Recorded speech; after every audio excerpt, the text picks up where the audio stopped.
The message arrived at Earth's Unified Space Communications Center on a Tuesday morning. The operators almost missed it among the usual deep space background noise. But there it was, a transmission in perfect English, requesting permission to send 5 students to Earth as part of the first-ever Galactic Federation exchange program. 6 months later, Professor Greg Howard paced nervously outside the specially constructed landing pad at Colorado State University.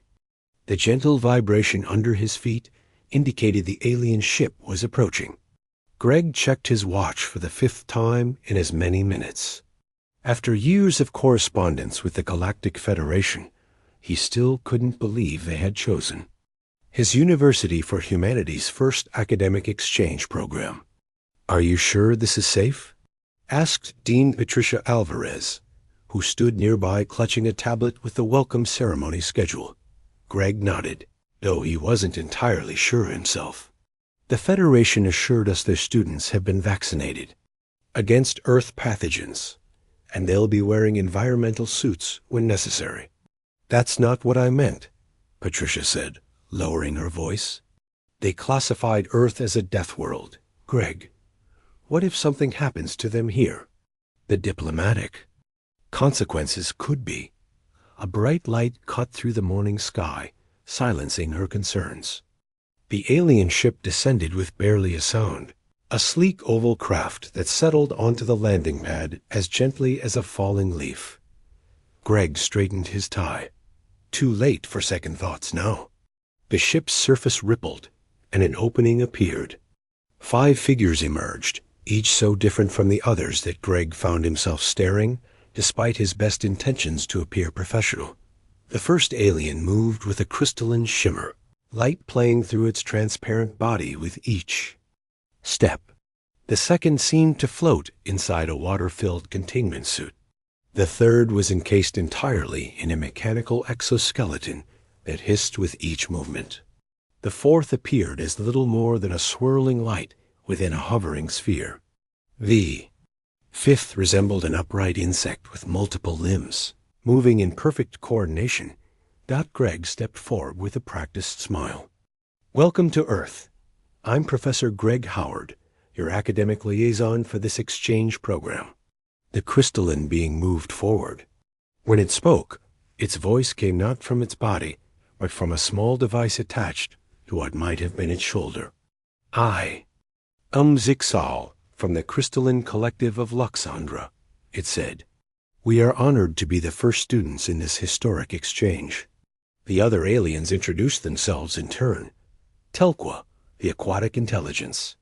Norvin, a methane breather from a gas giant. Ichthar, the energy-based consciousness.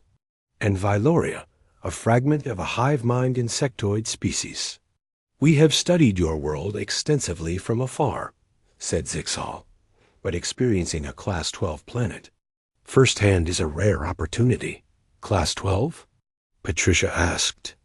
"Your designation in the Galactic Federation's Planetary Habitability Index," explained Vyloria, her mandibles clicking as she spoke through her translator. "The highest danger classification for any planet supporting intelligent life." Greg laughed. Nervously. "Well, we just call it home." The welcoming party moved toward the university's main campus, with the aliens observing everything with intense interest. Zixal seemed to struggle with each step. "Are you all right?" Greg asked. "Your gravity," Zixal replied. "It is ... considerable. My species evolved on a planet with 1/3 of Earth's gravitational pull. I am managing with internal reinforcement. But it is taxing." Greg made a mental note to arrange for gravity accommodation in Zixal's quarters. He hadn't realized how different their needs would be. As they walked, Norvin's exoskeleton made a series of adjustments. "Your atmosphere contains oxygen," the alien noted, "a highly corrosive and reactive element. On my world, it would be considered a deadly poison. And all this water everywhere," Telqua added from inside her aquatic suit, somehow sounding both delighted and terrified.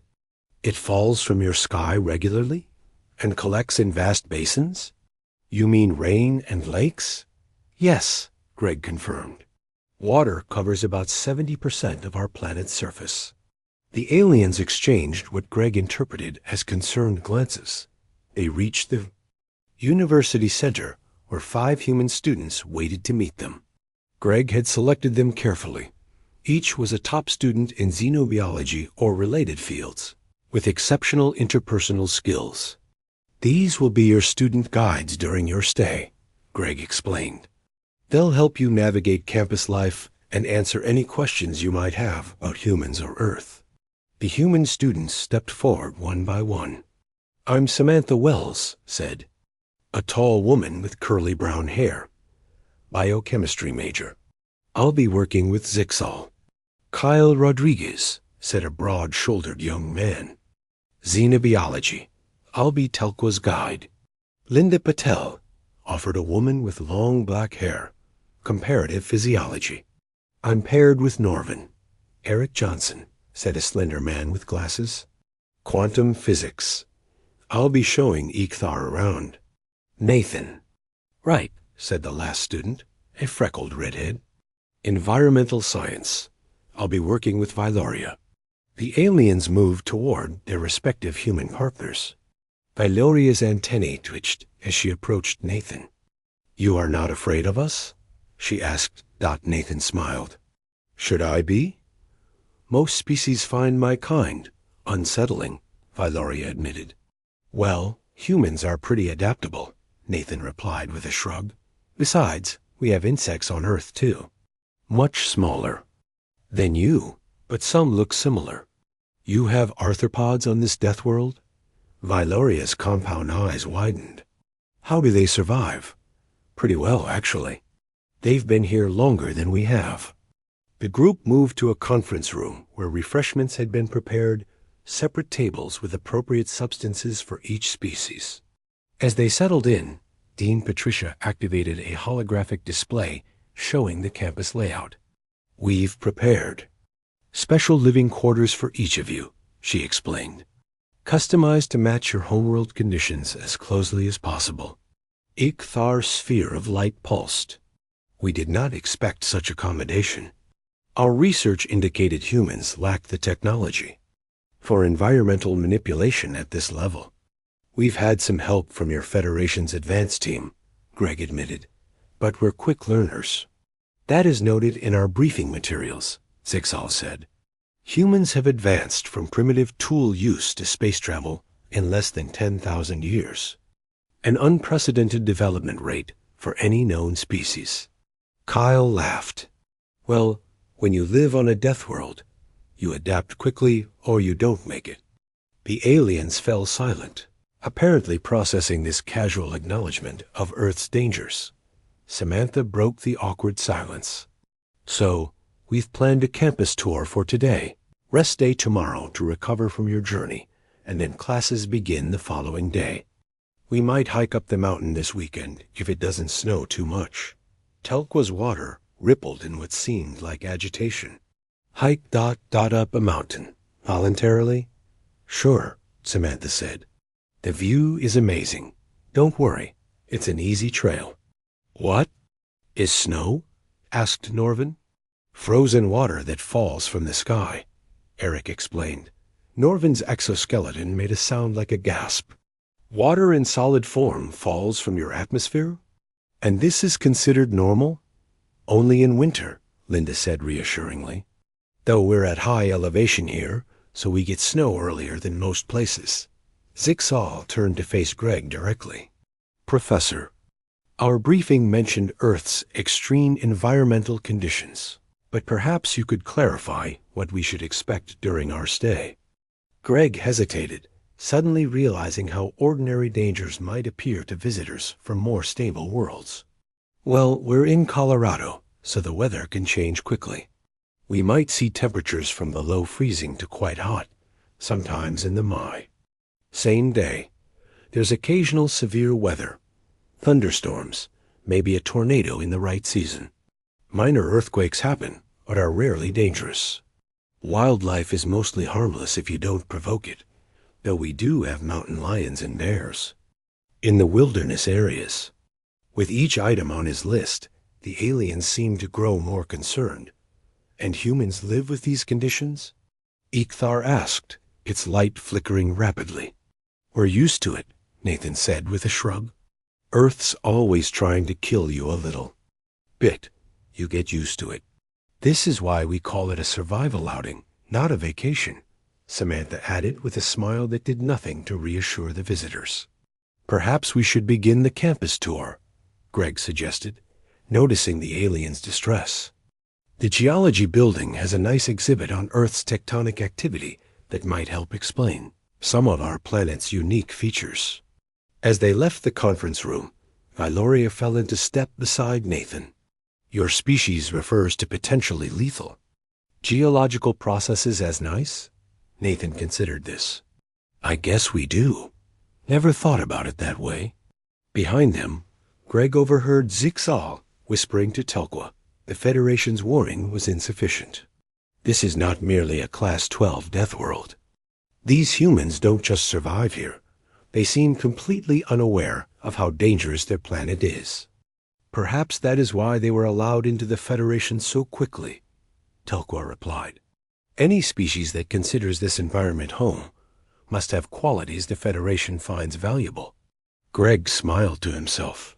This exchange program was going to be more interesting than he had anticipated.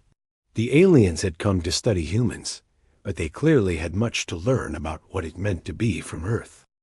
The first week of the exchange program passed in a blur of orientation, sessions, and careful introductions to Earth's environment. By the beginning of the second week, the alien students were settled into their specialized quarters, but still struggling to adapt to what humans considered normal. Zixal spent most mornings in a low-gravity chamber, allowing his crystalline body to recover from the strain of Earth's crushing pull. Even with a specialized exoskeleton to help support his structure, he could only manage about 4 hours in full Earth gravity before needing to retreat. I don't understand how you move so freely, Zixal said to Samantha as she visited him in his quarters. The constant pressure should crack your internal structures. Samantha laughed. Our bones and muscles evolved for this gravity. Actually, if we spend too long in low gravity, our bones start to weaken. Zixal's crystalline body shimmered in. What Samantha had learned was an expression of surprise. Your bodies require this pressure to remain functional? Fascinating. In the aquatics lab, Telqua floated in a specially designed tank, while Kyle sat on a stool nearby, reviewing notes. On his tablet, your oceans contain so many predators, Telqua observed, her tentacles waving gently in the water. And they are not controlled or managed? Not really, Kyle replied. Ocean ecosystems pretty much run themselves. And humans enter these waters? Voluntarily? Sure. Swimming, surfing, diving, lots of water sports. I grew up near the ocean. In California, spent half my childhood in the water. Telko's skin flashed with patterns that indicated extreme distress. Were you not afraid of being consumed? Kyle thought for a moment. I mean, shark attacks happen, but they're super rare. You're more likely to get hurt driving to the beach than by anything in the water. Your species uses probability calculations to justify entering predator-filled environments, Telqua noted. This behavior would be classified as suicidal on my world. Meanwhile, Norvin was experiencing his own challenges in the atmospheric sciences building. His containment suit hissed constantly, filtering out oxygen and replacing it with the methane mixture he needed to survive. Your atmosphere is actively corrosive to approximately 35% of known sentient species, Norvin told Linda as they worked in the lab. Yet humans breathe it without protection. Linda nodded. We actually need the oxygen. Our cells use it to produce energy. You require a corrosive gas to live, Norvin said, the lights on his exoskeleton blinking rapidly. This confirms my hypothesis that humans evolved as extremophiles. Across campus, Eric was showing Ichthar the physics department. The energy being's containment sphere hovered beside him as they toured the laboratories. "I find it remarkable that your species requires unconsciousness for approximately 1/3 of each day cycle," Ichthar said. "You mean sleep? Yeah, all humans need it. Without enough sleep, we get sick. And during this period, you experience vivid hallucinations you call dreams?" "We do. Sometimes they're weird, sometimes they're nice, sometimes they're scary." Ichthar's light pulsed. "Your brains deliberately generate fear scenarios during your vulnerable unconscious state?" Eric shrugged. "I guess so. Never really thought about it that way. And this doesn't cause psychological damage?" "Not usually. Most people enjoy dreaming." Ichthar made a note in its personal data system. "Humans find pleasure in simulated danger, even during rest periods. This requires further study." In the biology greenhouse, Vyloria was examining earth plants with Nathan. Her compound eyes magnified the smallest details of the specimens. "This plant contains capsaicin," she said, pointing to a small pepper plant. "It is a defense neurotoxin." "Yep, that's what makes chili peppers spicy," Nathan confirmed. "Yet humans consume this toxin deliberately?" "Sure do. We put it in lots of food. Some people love really spicy stuff." Vyloria's antennae twitched. "You derive pleasure from the sensation of a defense toxin." "I guess it's like a controlled burn," Nathan said with a smile. "A little pain can be fun sometimes." "A little pain can be fun," Vyloria repeated slowly, as if trying to process an impossible concept. Later that day, Kyle invited everyone to a small gathering at his apartment just off campus. The alien students arrived with their human guides, each carrying their environmental support equipment.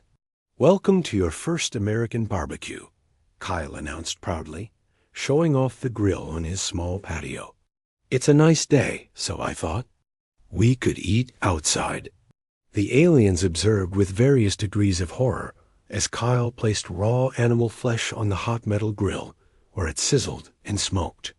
"You are exposing potential food to open flame," Norvin asked through his translator. "This seems highly unsafe." "That's the point," Linda explained.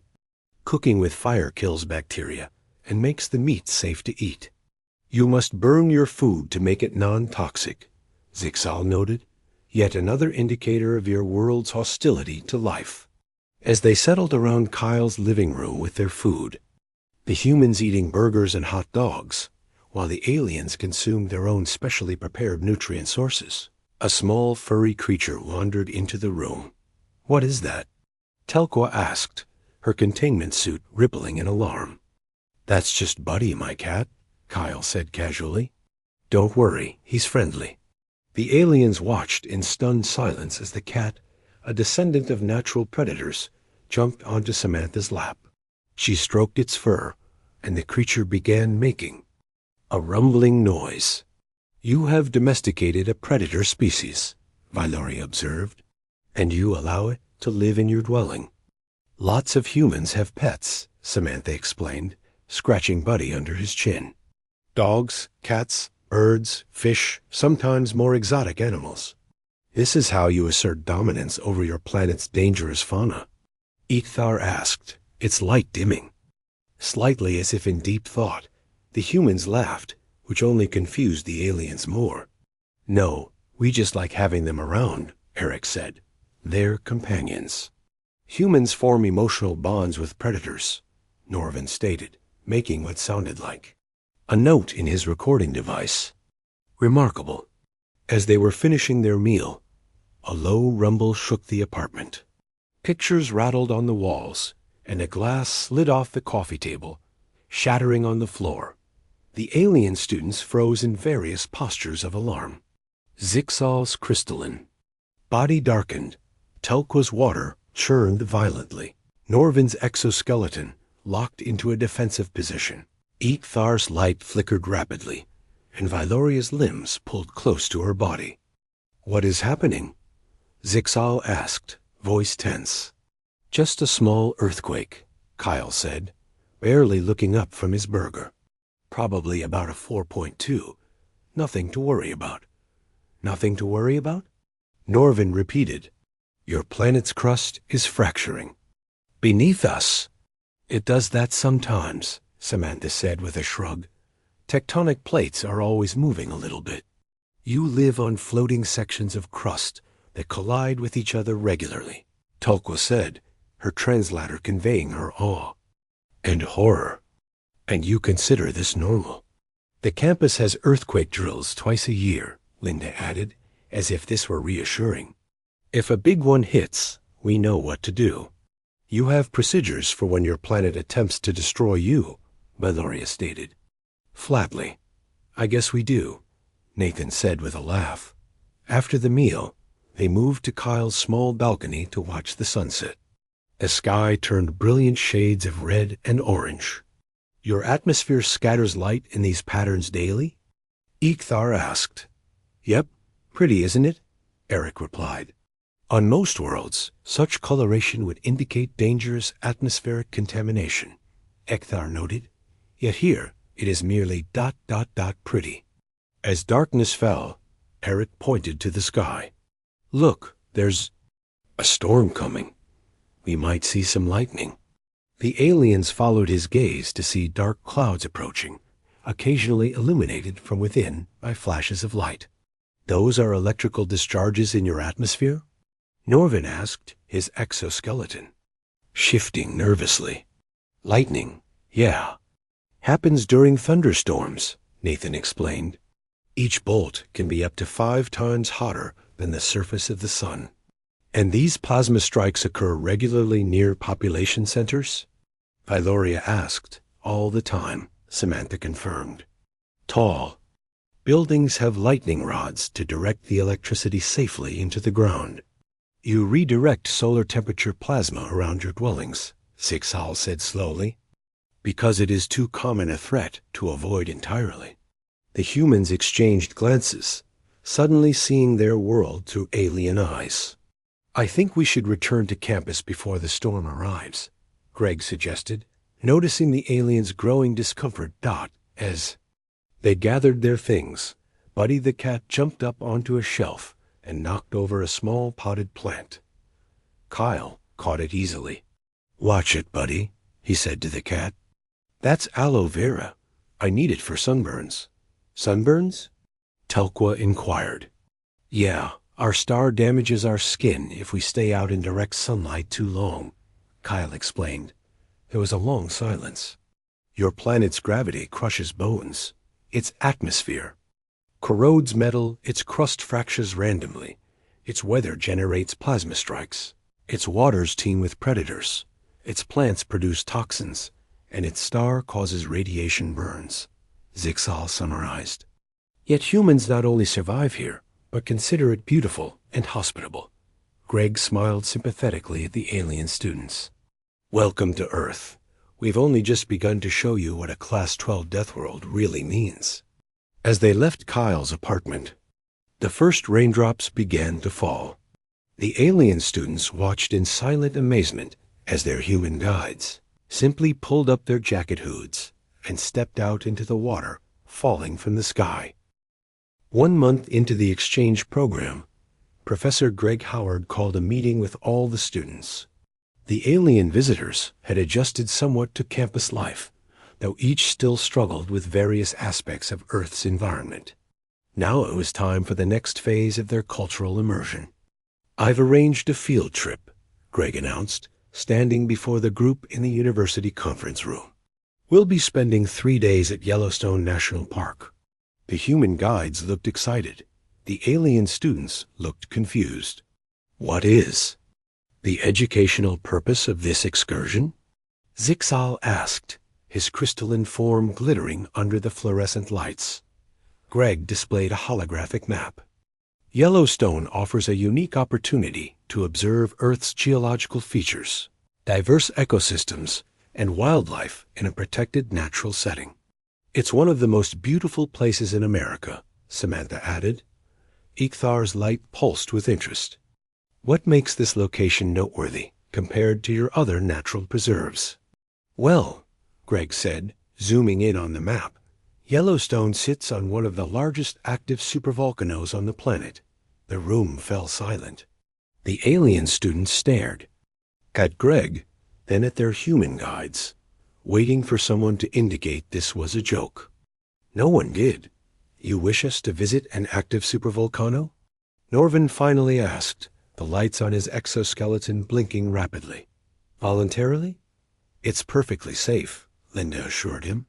The volcano hasn't had a major eruption in over 640,000 years.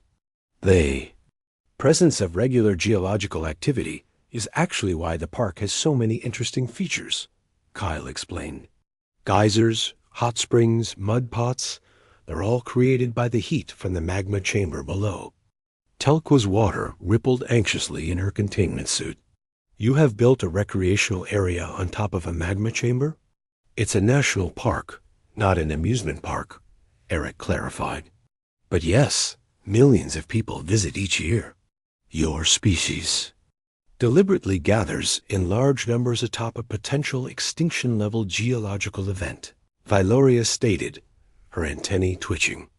This requires significant recalibration of our understanding of human risk assessment. 3 days later, the group arrived at Yellowstone. They had traveled in a specially modified university vehicle that accommodated the aliens' environmental needs. As they entered the park, the landscape opened up into vast green meadows surrounded by distant mountains. This is Old Faithful, Greg said as they parked near the famous geyser.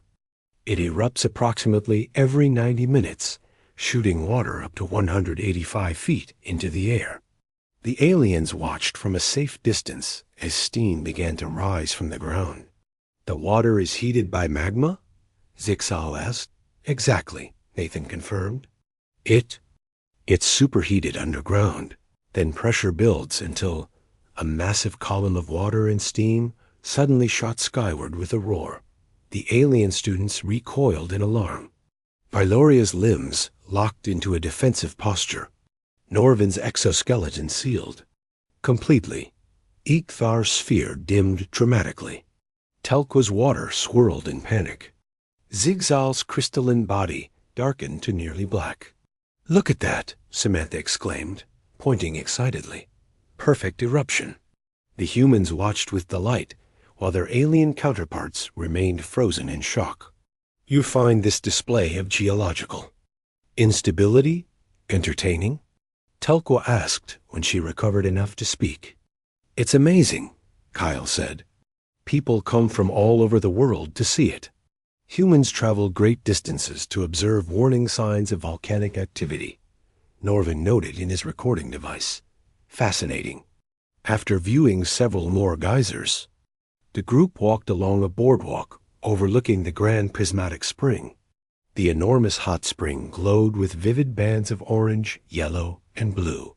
The colors come from different types of heat-loving bacteria that live in the water, Eric explained to Ichthar. The water is around 160 degrees Fahrenheit in the center, hot enough to kill most organisms. Yet these bacteria thrive, Ichthar observed, its light brightening with interest. Similar to how humans thrive in conditions lethal to most galactic species. I never thought of it that way, Eric said. But yeah, I guess Earth life is pretty tough across the board. As they continued their tour, dark clouds began gathering above the mountains. Greg checked his weather app with a frown. We should head back to the lodge, he said. Looks like a thunderstorm is moving in. They had just reached their accommodations when the storm hit. Rain lashed the windows, and lightning flashed across the sky. Thunder boomed so loudly that the building seemed to shake out the alien students huddled in the lodge's common room, watching a storm through the large windows. Despite their guides' assurances that they were safe, none of them seemed comfortable. On my homeworld, atmospheric electrical discharges occur perhaps once in a generation, Zixal said, flinching as another lightning bolt illuminated the room. Here they happen multiple times in a single day. Earth is certainly more dynamic than most inhabited worlds. Greg acknowledged Dot when the storm passed. They ventured out again. The forest smelled fresh after the rain, and puddles dotted the paths. They followed a hiking trail that Greg assured them was easy, though the alien students found the uneven terrain and elevation changes challenging even with their various support systems. "Watch your step here," Nathan cautioned as they crossed. "A muddy section. And be careful of that plant with 3 leaves. That's poison ivy. Causes a nasty rash if you touch it." "Your plant life attacks you?" Vyloria asked, carefully moving her limbs away from all vegetation. "Not attacks exactly," Samantha explained. "It's just a defense mechanism. Lots of plants have them. Thorns, irritants, toxins. And this one particular plant causes skin inflammation?" Zixal asked. "Oh, there are hundreds of dangerous plants," Nathan said casually. "Poison ivy, poison oak, poison sumac, stinging nettles, manchineel trees. Those can blister your skin if you stand under them in the rain." The aliens stopped walking. "Your planet's flora actively defends itself against humans with chemical warfare," Norvin stated. "Yet you hike through these forests for recreation." Linda nodded. "Sure. You just need to know what to avoid." "Speaking of things to avoid," Kyle said, pointing to fresh tracks in the mud, "looks like a bear passed through here recently." The alien students looked at the large, claw-marked prints with alarm. "A predator?" Tulqua asked. "Black bears are omnivores," Greg explained. "They usually avoid humans, but they can be dangerous if surprised or if they feel threatened." "What defensive measures do we have?" Vyloria asked, her compound eyes scanning the forest anxiously. "Bear spray," Samantha said, patting a small canister on her belt. "It's basically super strong pepper spray. But we probably won't need it. Like Greg said, bears usually avoid people. You enter the territory of large predators armed only with plant toxins?" Ichthar's light pulsed rapidly. "This exceeds the parameters of reasonable risk." "It's pretty standard for hiking here," Eric assured the energy being. "We take precautions, but the chance of a bear attack is really low." They continued along the trail until they reached a small clearing with a view of a distant mountain range. As they paused to rest, a large animal appeared at the edge of the clearing, a massive bull moose with impressive antlers. "Nobody move," Nathan whispered. "That's a moose. They can be more dangerous than bears." "That herbivore is dangerous?" Vyloria asked quietly, clearly confused. "Very," Kyle confirmed. "They're territorial and can be aggressive, especially males during mating season. But it eats plants," Norvin noted. "So do hippos," Samantha whispered. "They kill more people in Africa than lions do." The aliens processed this information with visible distress as the group slowly backed away until the moose was out of sight. "Your planet's herbivores are as deadly as its predators," Zixal observed when they were safe. "Is there any life form on Earth that isn't dangerous?" The humans thought for a moment. "Butterflies are pretty harmless," Linda offered. "Though some caterpillars can sting," Nathan added. "Earthworms?" Eric suggested. "Unless you count how they can transmit parasites." Kyle said the aliens' distress seemed to grow with each example. Later that evening, they gathered in the lodge dining room. The humans enjoyed their meals while explaining more aspects of Earth's unique challenges to the increasingly horrified alien students. "So in addition to everything else, microscopic organisms constantly attempt to invade your bodies?" Telqua asked after Linda explained the common cold. "Bacteria, viruses, fungi, parasites, they're everywhere," Linda confirmed. "Our immune systems fight them off most of the time." "And when they don't?" Norvin asked. "Then we get sick," Samantha said. "Most illnesses aren't serious with modern medicine, but throughout history, diseases have killed millions of people." "Your world harbors invisible pathogens that can cause mass extinction events," Ichthar summarized. Yet humans continue to build civilizations here, Greg nodded. We adapt. It's what humans do best. As night fell, the group stepped outside to observe the stars. The sky above Yellowstone was clear and dark, with the Milky Way stretching in a brilliant band overhead.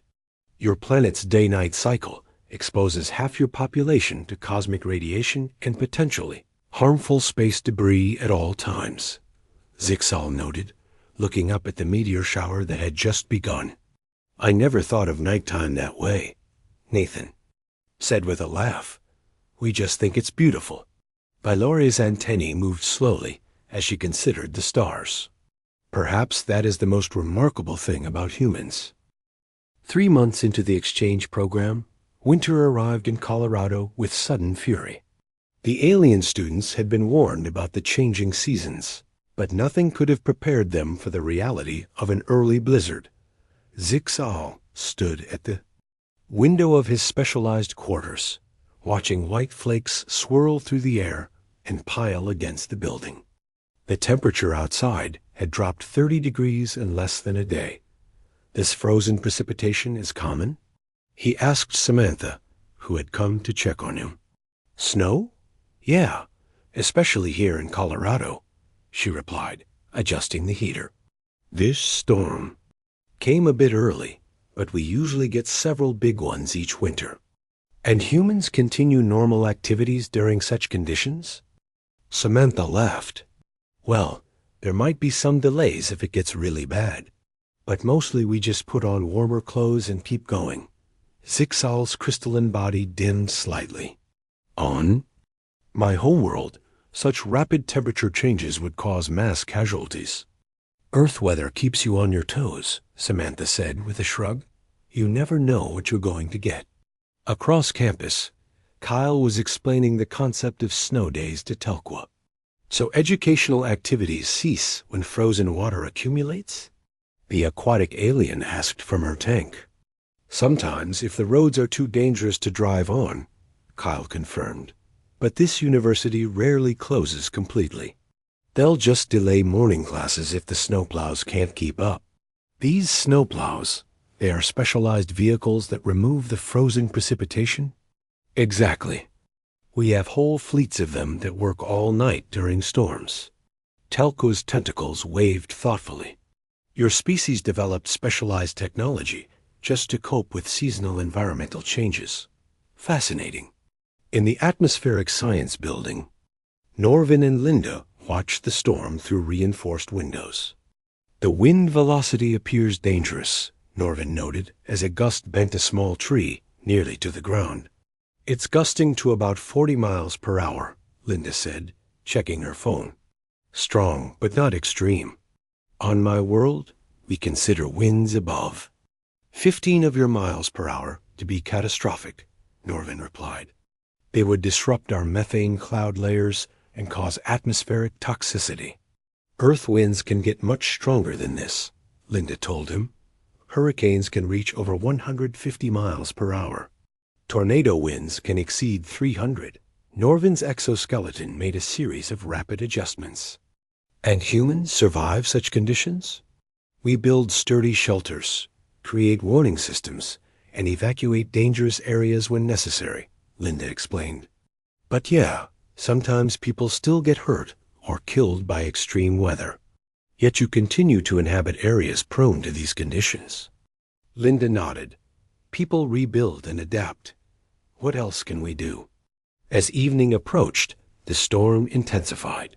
Heavy snow combined with plummeting temperatures put strain on the city's power grid.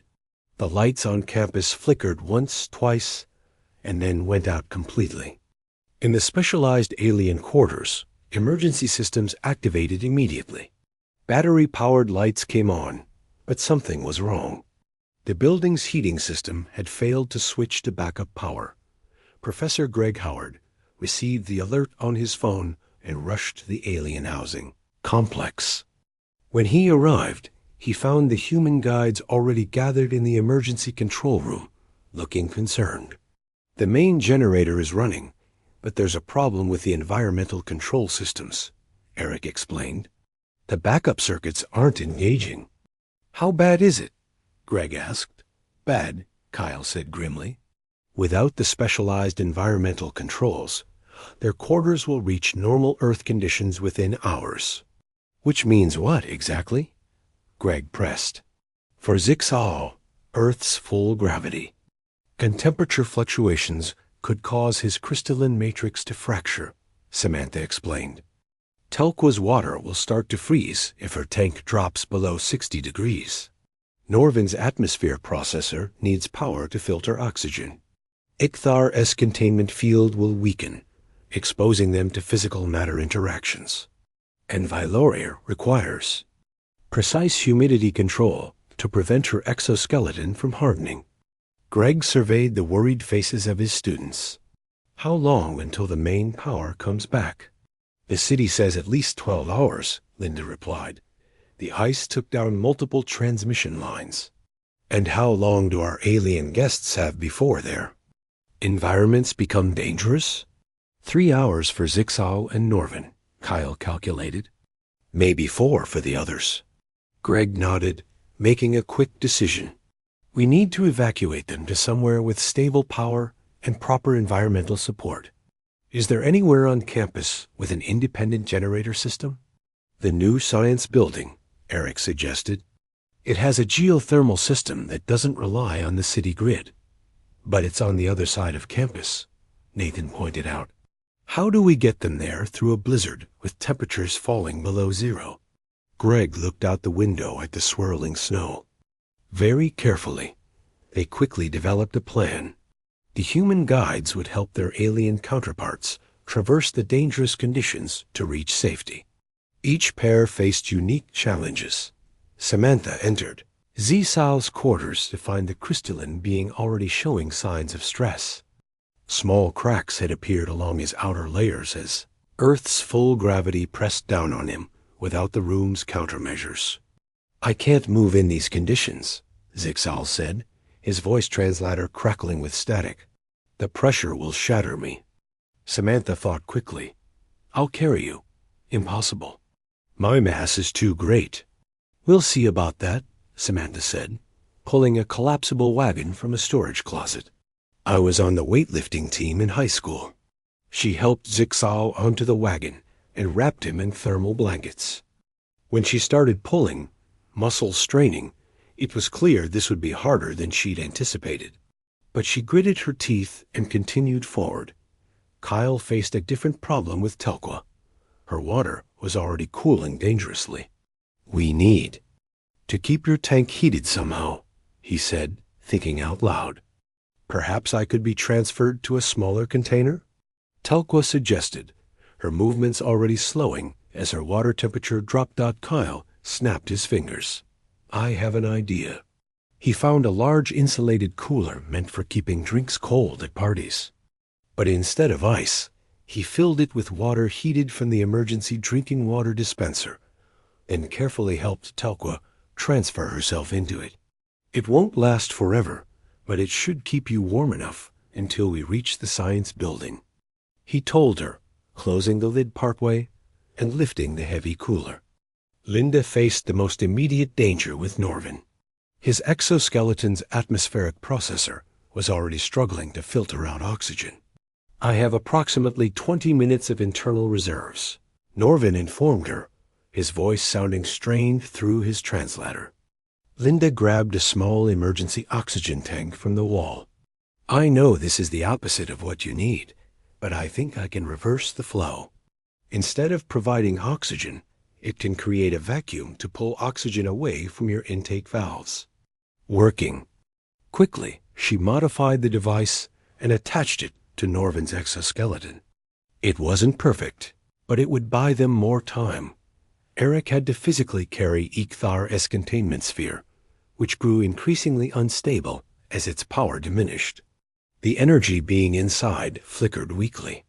Your physical form is at risk carrying. My containment field, Ichthar noted, as Eric wrapped the sphere in his jacket for additional protection. I'll be fine, Eric assured them, though his arms were already burning from the sphere's unusual weight. Humans are stronger than we look. Nathan found Vyloria almost immobile, her exoskeleton stiffening as the room's humidity dropped. Without the proper atmospheric moisture, her joints were locking up. "I cannot move efficiently," she stated, limbs trembling with effort. "Then I'll help you," Nathan said, supporting her weight against his side. "We'll move together." They all met in the lobby, each human supporting their alien counterpart. Outside, the blizzard raged with blinding snow and wind that cut like a knife. "It's a quarter-mile to the science building," Greg told them, zipping his heavy coat. "Stay together and follow me. I've got a rope we can all hold on to so no one gets separated." They ventured into the storm, a strange procession of determination. Samantha pulled Zixal's wagon through snow that reached her knees in places. Kyle carried Telqua's makeshift tank, stopping occasionally to add more hot water from a thermos. Linda walked backward at times, shielding Norvin's air intake from the swirling snow. Eric cradled Ichthar's sphere against his chest, his hands going numb from cold, but his grip never faltering. Nathan half-carried Vyloria, whose limbs moved in jerky motions as her exoskeleton continued to harden. The humans struggled against conditions that were challenging even for them. The wind stole their breath. The cold bit through their layers. Ice formed on eyelashes and beards. But they kept moving. Halfway to their destination, Zixal's wagon hit a hidden curb and tipped. The crystalline being fell into the snow with a sound like breaking glass. Samantha gasped in horror as a large crack appeared across Zixal's core. "I'm fracturing," Zixal stated, his voice translator glitching. "The cold accelerates the process." "You must leave me."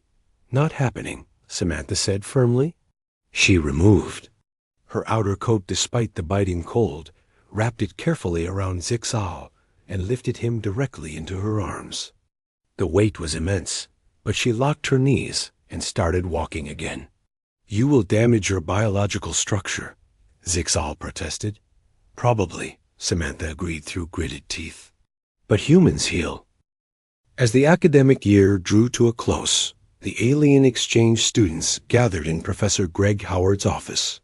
Each had recovered from the blizzard incident, though Zixal still showed faint cracks across his crystalline form, and Vyloria's movements remained slightly stiff in two of her limbs. Their time on Earth was ending, and they had come to discuss their final reports for the Galactic Federation. "I trust your stay has been educational," Greg said, looking at the 5 visitors with a mixture of pride and concern. "Beyond our expectations." "Professor," Zixal replied, his crystalline body catching the sunlight from the window.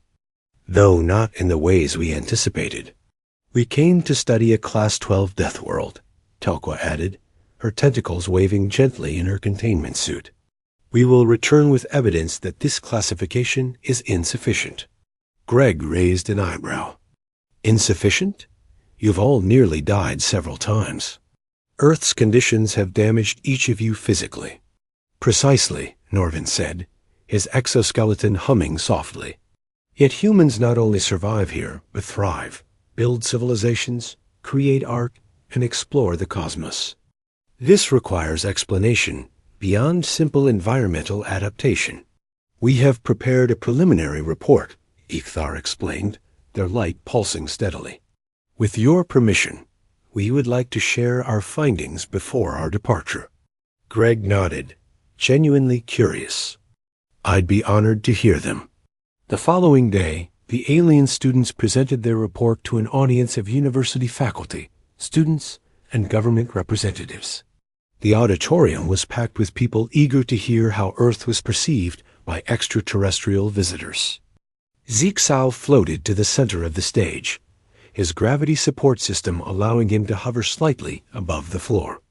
"Esteemed humans," he began, "we came to your world to study how intelligent life could evolve on a Class 12 Deathworld.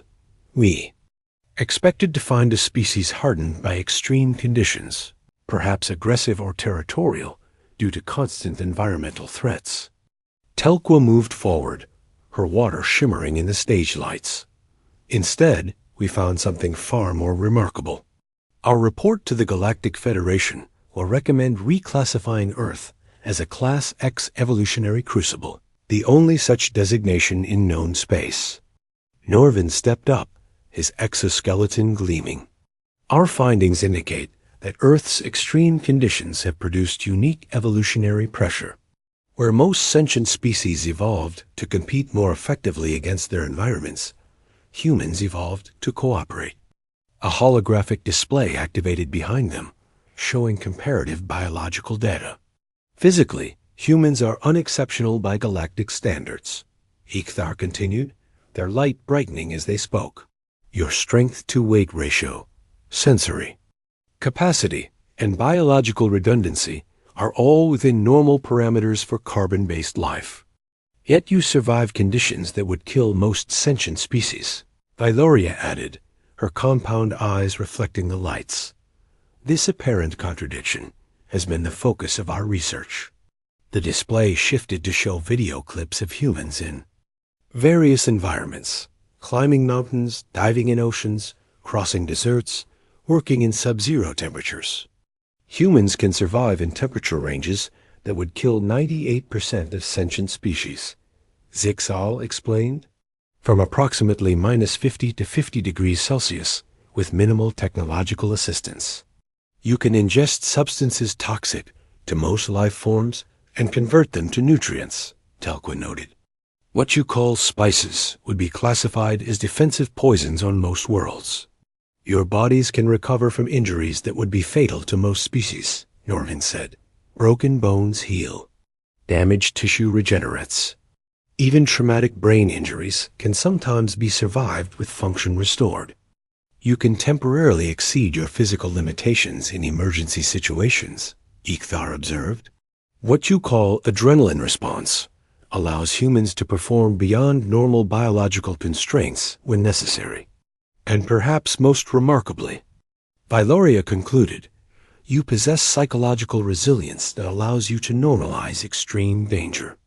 You live on fault lines, near volcanoes, in flood zones, and in tornado-prone regions, and consider this ordinary. The holographic display showed the human guides who had worked with the alien students throughout the year.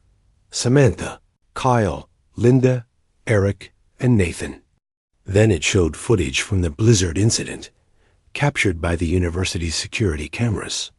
The audience watched as the humans struggled through near-whiteout conditions, carrying and supporting their alien counterparts. But this is the key finding of our research, Zixal said, his voice solemn. Humans don't merely survive their Deathworld. They will risk their lives to help others survive it too, even non-humans like ourselves. This behavior cannot be explained by evolutionary advantage alone, Telqua added. Other species might save their own kind for genetic preservation, but humans extend this protective instinct to all life forms. We believe Earth's extreme conditions created unique selection pressure, Norvin explained. On a planet where individual survival is constantly threatened, cooperation became more valuable than competition. The result is a species that treats danger as a problem to be solved collectively, rather than a threat to be escaped individually. Ichthar said, their light pulsing with emphasis. In short, Vyloria concluded, Earth is a Deathworld that produced a species defined not by their ability to kill, but by their drive to protect. The auditorium fell silent as the alien's words sank in. Then, slowly, applause began to build until the room thundered with it. After the presentation, the alien students met with their human guides one last time on the university lawn. The spring day was pleasant, though Zixal still needed his gravity support. Telqua remained in her water containment, Norvin's exoskeleton. Continued filtering oxygen, Ichthar's field maintained their energy form, and Vyloria still found Earth's humidity challenging. So what happens now? Samantha asked, looking at Zixal's still visible fractures with concern. Our report will be submitted to the Galactic Federation Science Council, Zixal explained. Given our findings, We expect significant interest in further research. Will more aliens be coming to Earth? Kyle asked. Almost certainly, Telqua confirmed. Your world presents unique research opportunities and potential diplomatic and military significance, Norvin added. The humans exchanged glances. Military? Linda asked cautiously. Ichthar's light dimmed slightly.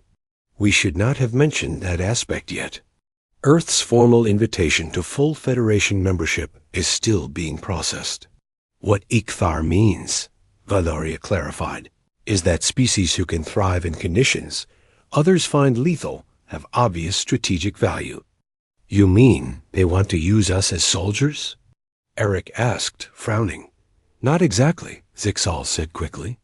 But the Federation faces challenges. There are regions of space with conditions similar to Earth that other species cannot easily navigate. There are threats that require the kind of adaptability humans possess. And there is your remarkable tendency to protect others at risk to yourselves, Telqua added. This quality is rare and valuable. Nathan shook his head. We're not special. Anyone would have done what we did during the blizzard. The alien students made sounds that their translators converted to laughter. That statement perfectly illustrates our findings, Norvin said. You believe your behavior is normal. It is not. Most species would have calculated the risk to themselves and abandoned us. The Federation has many member species with impressive qualities, Ichthar explained. Some are stronger, faster, or more technologically advanced than humans. But none share your specific combination of physical adaptability and protective instinct. Earth will not be classified as merely a homeworld, Valoria said. It will be recognized as a crucible that forged a uniquely valuable species. The next morning, the alien students departed Earth aboard their sleek ship. As they rose through the atmosphere, they looked down at the blue-green planet below them.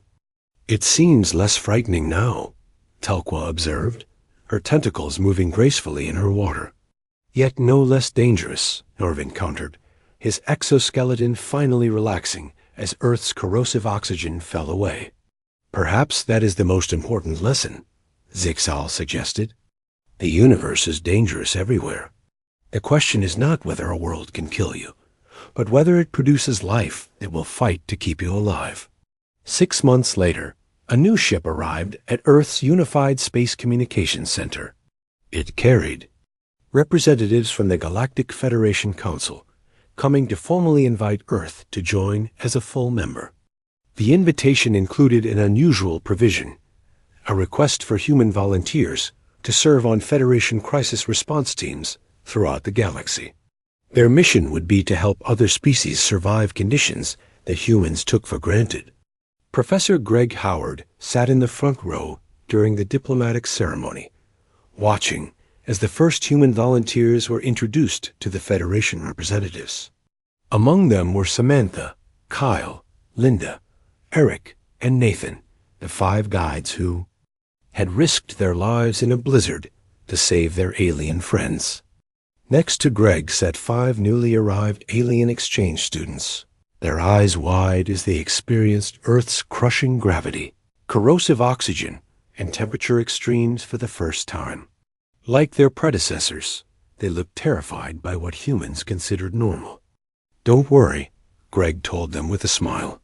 You'll be perfectly safe here. After all, this may be a death world, but it's filled with humans.